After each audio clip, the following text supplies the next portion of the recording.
Le Mike et l'enclume. Puisqu'on parle de grande classe, nous avons un rappeur francophone. Oui, Lefa, membre de la section d'assaut. LR vient avec son troisième projet solo, 3 du mat, qu'il a sorti le 6 avril 2018. On va écouter un titre, là, Potentiel. Allons-y. De 18, je comprends toujours pas les rappeurs qui prétendent posséder des armes à feu. Quand les types qui t'écoutent iront jusqu'au bout, faudra pas leur dire c'est pas ma faute. Des mensonges maquillés au contouring, des vérités volontairement camouflées.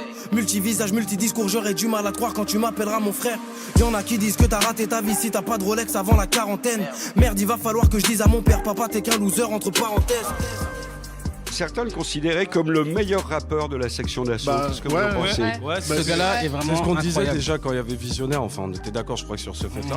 C'est un artiste qu'on attendait, c'est qu'il avait sorti 1 ou 2 albums un peu avant Visionnaire. Il a toujours été un peu sous-coté quand même. C'était le mec qu'on attendait en fait. Il est lui, il est juste, il tente d'être juste en fait. C'est qu'il va pas vendre du rêve inutile ou du cauchemar aux gamins juste pour les faire kiffer. Et je veux que mes parents, quelque part, et les miens soient fiers de moi dans ce que je dis. Je trouve qu'après sa pause, justement, il est posé, voilà, beaucoup plus réfléchi sur certaines choses, tu vois, sur certains sujets, etc. Comme là, quand il dit, je comprends toujours pas que les rappeurs prétendent posséder des armes à feu, etc. Et quand les types iront jusqu'au bout, faudra pas dire c'est pas ma faute. Donc voilà, donc faire attention un peu à ce que tu racontes et de pas raconter n'importe quoi aux enfants, etc. Mais c'est vraiment l'un des rappeurs vraiment chauds en ce moment. Shit dans la pocket, la recette dans la chaussette. Chiffre, argent, facile, sans être passé par à chaussée. T'as très peu de potes, c'est plus sûr en cas d'enquête. Tu n'as jamais été menotté sur la banquette. Allez, sur un coup de tête, tu mettrais les voilà Phuket. Mais tu n'es pas encore à ton compte, un jour peut-être. Contrôle en vue, jette les affaires dans la poubelle. C'est un retour intéressant avec de la réflexion. Le seul truc en fait, moi que j'ai trouvé un petit peu dommage et qui par moment en fait le décrédibilise, c'est on sent quand même qu'il y a un côté revanchard, surtout sur la première partie de l'album. Après, je vais pas me plaindre, hein. J'aime bien quand ça clash, quand il envoie des pics, etc. C'est divertissant pour moi, mais par rapport à au sérieux de son propos. Tu seras d'accord quand même sur le fait que ça correspond au contexte dans lequel il était dans section d'assaut. Oui, il revient, mais la revanche personnelle, voilà, en fait, c'est que tout le monde les a allumés parce qu'ils étaient trop commerciaux. Je comprends tout à fait. Après, moi, je comprends d'où il vient, etc. En fait, mais c'est juste que entre régler ses comptes et faire un message en fait pour les autres, ça peut en fait un petit peu déséquilibrer ou nuire en fait l'un à l'autre en fait, tout simplement. C'est pas pour dire ouais il a tort de faire ça ou autre. Après moi j'ai trouvé que c'est un album qui était aussi intéressant. Les prods du coup pour le coup sont bonnes.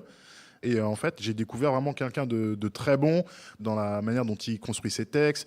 Ça m'a vraiment tenu en éveil pendant tout le long de l'album. C'était vraiment aussi la partie de l'exécution qui va avec les textes et qui fascine.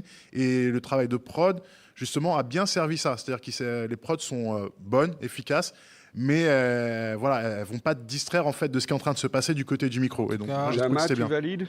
Et je trouve qu'aussi au début, il se plaint vachement des médias. Du mal avec les médias, j'ai mes raisons. Maintenant, je m'adresse qu'à mon public sur mes réseaux. J'arrive avec des nouvelles combinaisons. Il fait une pitchnette à Ardisson, il dit même un truc sur Mouloud Achour. Bah, je n'irai jamais devant Mouloud dans un square. Non, mais c'est pas ça, c'est que je finis.